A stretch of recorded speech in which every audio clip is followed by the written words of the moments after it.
This is a dream from a young woman almost 20 years ago. It is a little startling as current events have begun to play out on the world stage that make this dream almost come to life.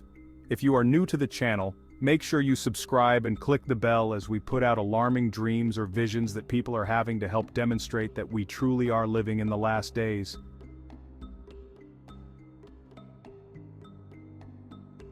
The dream begins in her own words.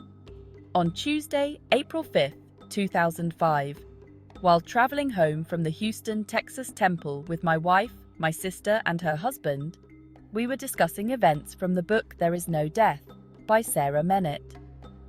When my brother-in-law mentioned about a convoy of large semi-trucks traveling westward at the time we are called to the safety of the mountains, my dream returned clearly to me, and I then related the dream to them.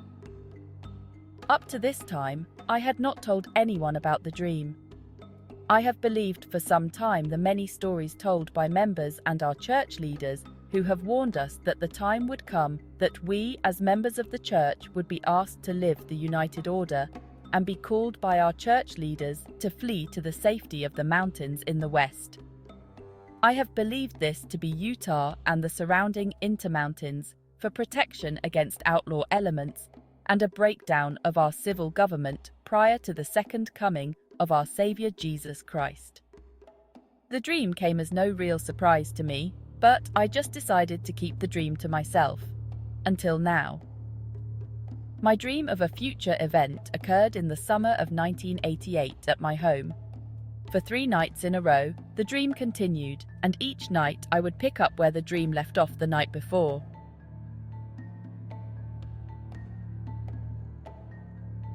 At the time, I was serving in the bishopric of the... My dream is as follows.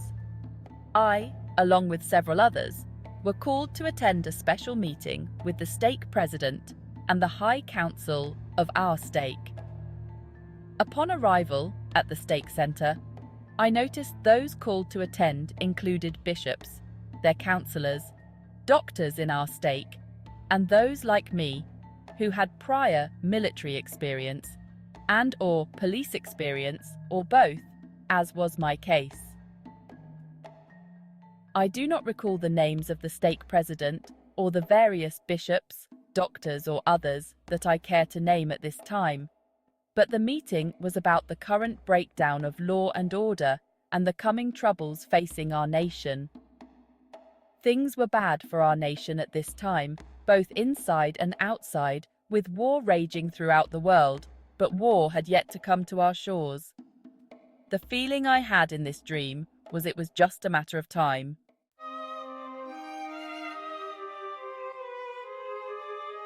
I saw a large tent city at my brother's ranch south of Texas at, I think it was around the outskirts. I saw a smaller one at my old home place where my sister lives and one at my other sister's land. I also saw other groups camping in and around different areas. I saw later that we were ordered to move from these camps to the Woodville, Texas area. Much distrust came from outsiders. I remember clearly that Orange, Texas, was rather hostile to the Mormons, and we did not attempt to set up any camps there. Vidor was more tolerant. Everdale was somewhat hostile toward us. But you know, our strength in numbers prevented them from attacking us. I helped negotiate a peace treaty with the leaders of the people of Everdale to allow us to cross the Neches River Bridge without interference. I saw thousands of campfires surrounding Lake Tejas near Woodville, as this was one of our camps where we met up with the Beaumont, Texas stake. There was not yet a total breakdown of law and order, so we received some help from law enforcement in our movements and campsites.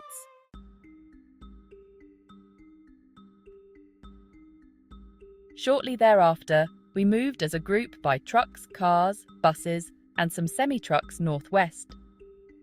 Near Gatesville, Texas, at the site of a military fort called North Fort Hood, we met some regular Army people or National Guardsmen who were stationed there.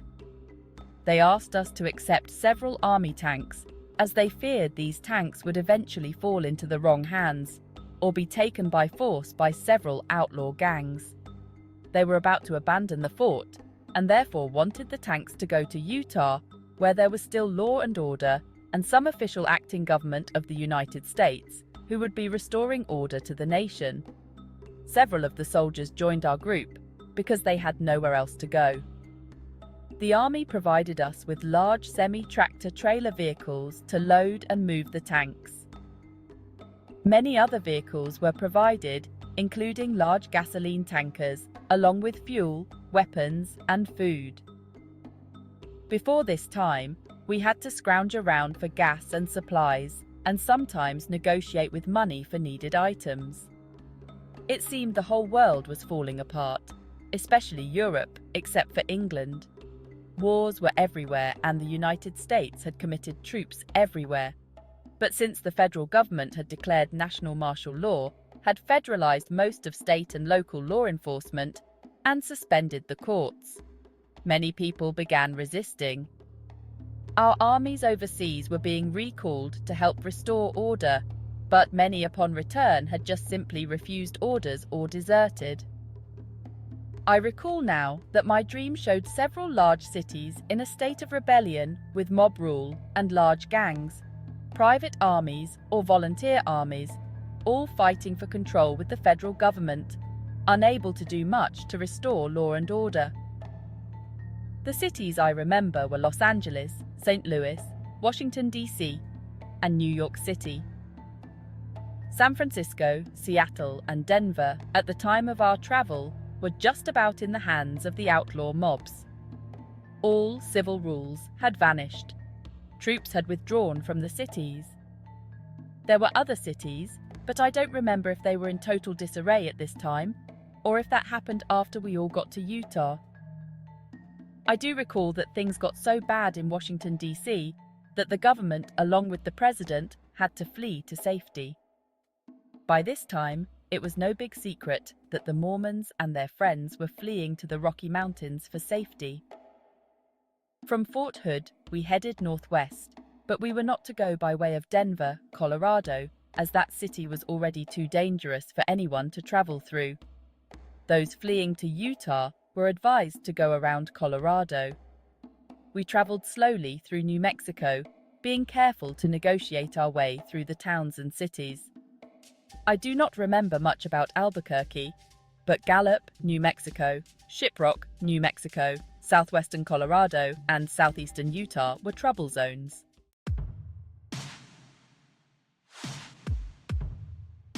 Somewhere in one of the trouble zones, we had a major battle against a large hostile force that attempted to ambush us. We offloaded several tanks and easily defeated this force. Also in the trouble zone, armed groups stopped us to get food and also wanted our women.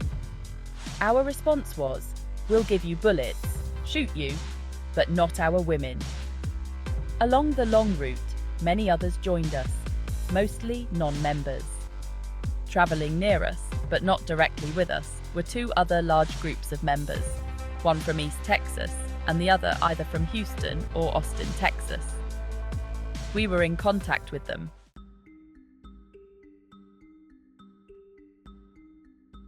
Near Green River, Utah, we met large church security units from within Utah, who were there defending the way west into Utah and Price Canyon. I was surprised to meet my son in the Price area, where he commanded a company-sized unit, all well armed. I had been very worried about you and especially Mom and my sisters. You can come to my place and be with me and Mom's two sisters. At this time of my dream, my son was still in high school and living at home. Later, he served a full-time mission for the church in Sartan, then spent 4 years at BYU. Later, he married a girl from Utah and currently lives there. We were then escorted through Price Canyon. Along the way, I saw many defensive positions. At Soldiers Summit, I saw a huge military camp with tanks, artillery, helicopters, and anti-aircraft guns. Here, we turned over our tanks and some of the single men and soldiers in our group for reassignment. It seemed to me that nobody passed Green River without permission. Once into, Utah, most of the people were sent to camps already prepared. Some were out near Nephi, Delta, and west of Utah Lake. I was to understand that many camps were located through Utah, and many were already full of saints from overseas. My family went directly to my son's home.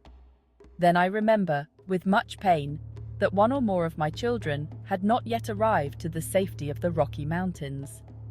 My dear wife suffered much until they eventually arrived safely.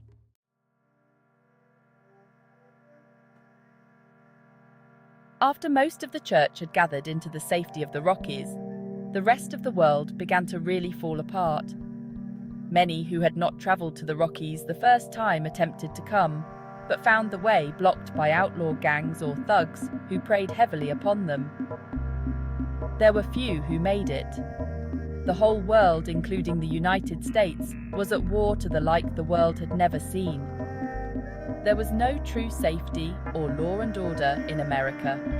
I remember later a large hostile army that came from California by way of Reno, Nevada to fight us.